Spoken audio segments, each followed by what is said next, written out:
আজকে মোদির যে ঘোষণা অনুযায়ী আজকেই মাওবাদকে তারা উৎখাত করতে চেয়েছে, কিন্তু আমরা দেখতে পাচ্ছি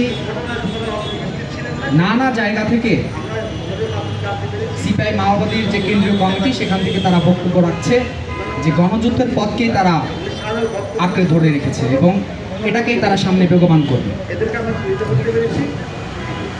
সংগ্রামী বন্ধুগণ, অপারেশন কাগার তারা এটাকে চূড়ান্ত কর্মসূচি হিসেবে হাজির করেছিল ভারতের কট্টর হিন্দুত্ববাদী ফ্যাসিস্ট মোদী সরকার। এই যে অপারেশন কাগার নামে বেনামে নানা নামে নানা রঙে নানা ঢঙে তারা এরকম অপারেশন এর আগেও করেছে। আপনারা যদি দেখেন সালোয়া জুতুম দিয়ে তারা শুরু করেছে 2005, 6, 7 এই সময়বর্তী সময়, এরপরে গ্রিন হান্ট, সমাধান, প্রহার এবং এই যে এখন বর্তমান সময়ে অপারেশন কাগার।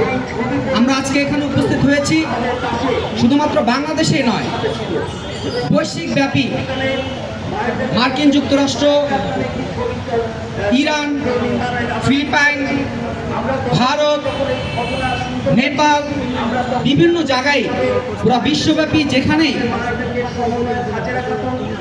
বিপ্লবী শক্তি, গণতান্ত্রিক শক্তি জাগরণ রয়েছে সেখানেই তারা ঘৃণা ভরে অপারেশন কাগারকে প্রত্যাখ্যান করছে।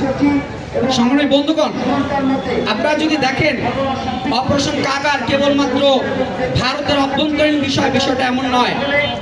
বৈশ্বিক সাম্রাজ্যবাদী যে বিশ্ব ব্যবস্থা, সেই বিশ্ব ব্যবস্থায় আন্তঃসাম্রাজ্যবাদী দ্বন্দ্বের অংশ হিসেবে বিশ্বকে ভাগবাটোয়ারি করার যে লড়াই, সেই লড়াইয়েরই একটা অংশ এবং কূটকৌশল হচ্ছে অপারেশন কাগার।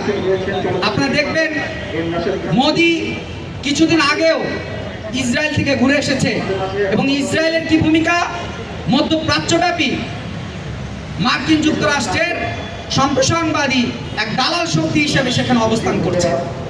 আপনারা যদি দেখেন মোদি সরকারের সাথে ইসরায়েল এবং ইউএস এর যে নানা সামরিক চুক্তি, এই সামরিক চুক্তিগুলোর লক্ষ্য আসলে কি?